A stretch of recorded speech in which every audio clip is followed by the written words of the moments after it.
Hi guys, welcome back to the Curl Factory. It's Raquel. Today we're going to end off the Curly Girl Handbook. Thank you for bearing with me.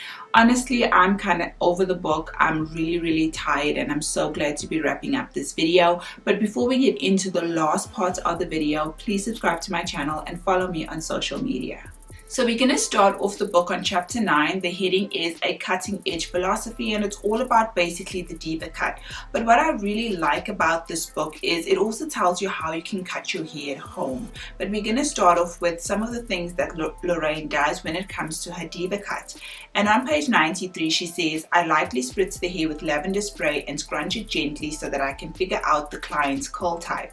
Sometimes if the hair has been injured for years of blow drying, it needs a thorough wetting. So I have the client's hair cleansed and conditioned and scrunched and dried under a hooded dryer or a special curl hair diffuser. Only then do I begin actually cutting.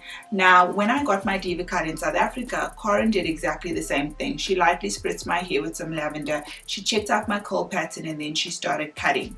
The book then goes on to say some people need to grow out their curls to shoulder length before the natural pattern of their curl emerges. And I really agree with that, because when I did my big chop and I had a TWA, which is a teeny weeny afro, my tighter curl patterns were what I could see.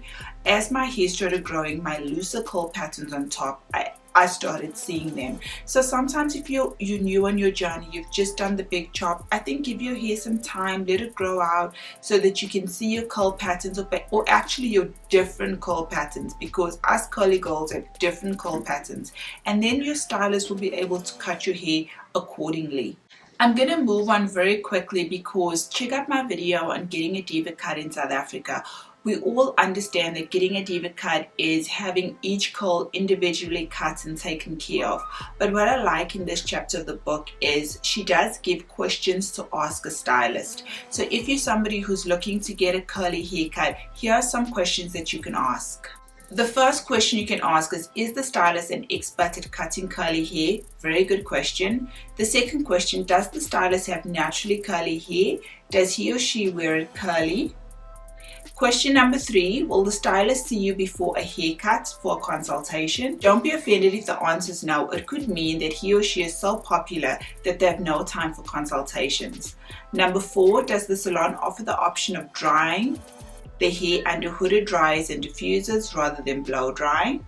5, does the stylist cut curly hair while it's dry? If the answer is no, is he or she open to trying that approach? 6, what products does the salon use? I think those are very nice basic questions so that as a curly girl you kind of know where to start. Next on page 97 it says pass this along to your stylist and their do's and don'ts. Do cut the hair when it's dry. Do avoid blunt cuts because it basically ignores the stretch factor. As you all know, we have stretchy curls, we have some shrinkage. It also says do cut just before the crest of each curl or trim a few centimeters from the ends where they look frayed and knotty. It says do cut the top front of the hair last. So this part, make sure you cut it last, and don't take off too much because that's where the curls are the shortest and the most fragile, which is at this part of the hair. Then there are don'ts. Don't thin out or debulk curly hair. The gravity and weight of the original curl formation is what gives hair its definition.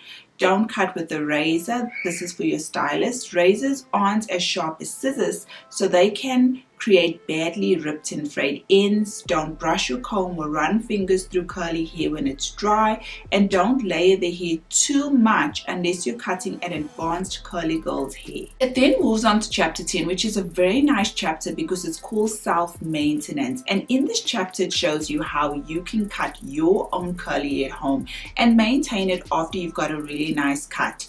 And something in this chapter that it emphasizes on is get a very good scissors. Get a nice sharp scissors that you can cut your hair with, and then it goes on to show you how you can trim your hair, where to hold the curl, where to hold the scissors, and how to just basically give yourself some maintenance. Something that I think a lot of curly girls will find very interesting and informative is how to give yourself some bangs. Like some of us want to have some curly bangs, and in the book it shows you how to cut your hair, as I said earlier, and also like where to hold it as well as the scissors.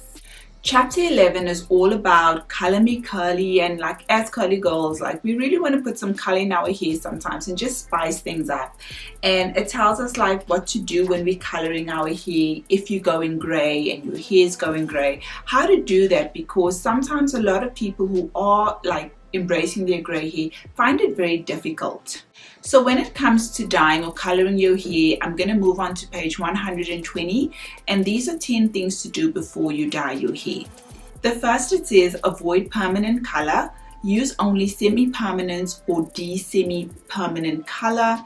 And then it also says avoid sun activated highlights, they'll turn your hair orange. The third one says don't go more than 2 shades darker or 1 shade lighter than your existing color. Fourth, it says if you highlight at home, have a friend to help you. 5, it says when doing your roots, make sure not to overlap onto the new color. 6, don't run color all the way down to your ends. 7, leave on hair color for less than what's recommended, so leave it on for less time. 8, it says if your curls look straighter after coloring, that's not a good sign. It means your hair has been over processed and may have overlapped color. 9, it says to see a truer color, go outside or go outdoors to look at it. Natural light will give you a better read on the color. And lastly, it says know that semi-permanent or demi-permanent and permanent color will not lift a previous color application. The last chapter I'm going to go through, guys, is all about curly kids, and it's in chapter 12, and it says for caring for underage curls. And I know a lot of moms message me and they always want to know like, what can I do? What can I use? In the book on page 124 and 125, it just basically tells us how to wash their hair. And the first thing it says is have your child sit in the tub and tell him or her to look up at the ceiling. Use a plastic jug to gently and evenly pour water throughout the hair, wetting it thoroughly. So the first step is to wet your kid's hair. Secondly, cup one hand and apply a sulfate-free cleanser or botanical conditioner along the pads of your fingers. Evenly distribute the cleanser to the fingertips of the other hand, then use firm circular motions of your fingertips to massage your child's scalp. The cleanser combined with the stimulation from your fingers will emulsify and break down dirt particles and deodorize the scalp. It will often soften the hair and leave it knot free. I mean, for my type of hair and kinkier hair, it might not leave it knot free. 3, it says ask your child to look up to the ceiling and use the jug to rinse their hair. 4, put a shallow palmful of botanical conditioner into your hands, rub it together and easily smooth the conditioner on the canopy of your child's hair. So this is up here. Gently use your fingertips to work the conditioner through the hair, beginning at the ends and making your way up the separate tangles. 6, it says apply an additional dollop of conditioner about the size of a nickel under the hair at the top of the nape and the neck, the spot that's prone to tangles and knots. That hair breaks easily, so be gentle when trying to release the tangles. So take some more conditioner, put it up here, especially my hair. It can get very knotty at the back like most of us. 6, it then says rinse lightly, so leave some conditioner behind. Then use your hands to gently squeeze the hair upward towards the roots like this. And then it also says it will help to remove excess conditioner. If your child's hair has high frizz factor, don't rinse after conditioning. So it's basically saying rinse it out, leave some in. If your kid gets a lot of frizz, don't rinse it out at all. It will be like a leave-in conditioner. 7, it says once your little one is out of the bath, ask him or her to tilt their hair upside down, cup the hair with a microfiber towel or an old cotton t-shirt and squeeze the hair upward towards the root. This removes a little bit more conditioner that allows the hair to retain what it needs. And then it says gel isn't a must for kids. Their hair is naturally healthier and more hydrated than adult hair. But if your child has a high frizz factor or for special occasions, you can apply a small amount of gel that is silicone alcohol, paraben free to the canopy of the hair and then work it downwards. It then goes on to say kids don't need a daily cleansing. Lavender spray is great in the morning when your kids wake up with ruffled hair and you don't want to cleanse or wet fully. like their hair basically, or you just want to spritz their hair with a detangling spray made by combing equal amounts of water and conditioner in a spray bottle. I also use lavender spray to deodorize and reorganize my kids' curls after a day at the beach. A little known side benefit for school age kids is that lavender is a good deterrent for lice.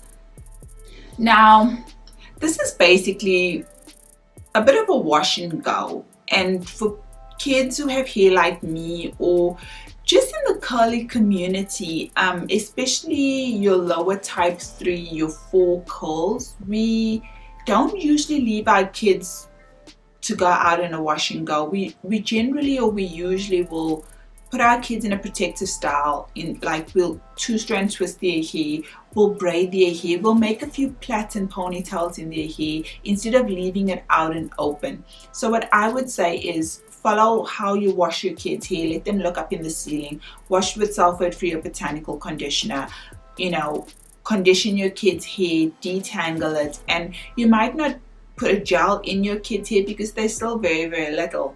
You can add a moisturizer, and then you can just plait their hair, and every day when you comb it, spray it with some lavender oil, or as she says in the book, get a spray bottle, put some conditioner and water in it and spray their hair, to reactivate the curls, and also just to help them to make the process of combing their hair a lot easier. The book then goes on to encourage kids to love their curly hair, and for me personally, I do think it starts from a young age. I think if you have a kid, let them know how gorgeous their curls are. Let them know that straight hair isn't everything. Let them know that, their hair is beautiful. And I'm going to end off this chapter on kids where it says how to gently remove knots. On page 130, there are do's and don'ts for how to remove knots. It says, do saturate the knot and surrounding area with conditioner. Do isolate the knot with one hand and hold it between your thumb and forefinger with the other hand, gently prying each strand of hair from the knot. Do be gentle. Think of these knots as the equivalent of releasing a piece of jewelry that's gotten caught in your favorite sweater. You don't tug, you don't rip. Then it moves on to don'ts. It says, don't use a brush or comb, which will shred and pull hair and fuse open the cuticle and then attach to the other like Velcro. And the last one says, don't attempt to remove knots with conditioner. The last one says, don't attempt to remove knots without conditioner, or you will break and rip the hair, which will cause more knotting in the near future. Personally, I'm somebody who likes finger detangling. For me, I find it a lot gentler. My hair retains length and it's a lot healthier. I get less split ends and less breakage. So if your kid does have it, it doesn't say go in and spray with water. It says go in with conditioner, but I think you can see what works well for your kid. Isolate the piece and then gently remove the knot. I think it's specific to knots than just detangling, because a lot of people detangle with a wide tooth comb, which is great. According to the book, it says use your hands, isolate the knot, add conditioner, and gently remove it. The book then goes on to chapter 13, which is guys and curly hair, because guys also have curly hair, and there's just like a bit of information on that. And then it ends on chapter 14 with curly Q's and A's, where people have questions like a nighttime routine, how to revive your hair, making a bun, your roots and stuff like that. Honestly guys, I'm so over this book. It wasn't helpful to me at all. And then the book also has chapter 15, which is hairstyles for special occasions and weddings. I think it could be helpful, for you to have this and take it to your stylist, which shows you some really nice hairstyles for special occasions or for your wedding day. Some nice updos, also different types of hair and textures. And then chapter 16 is chemo curls. So this is for ladies who, have cancer, on chemotherapy, your hair changes and how to care for it as well. As I said guys, I'm over this book. I'm glad I'm done with the videos.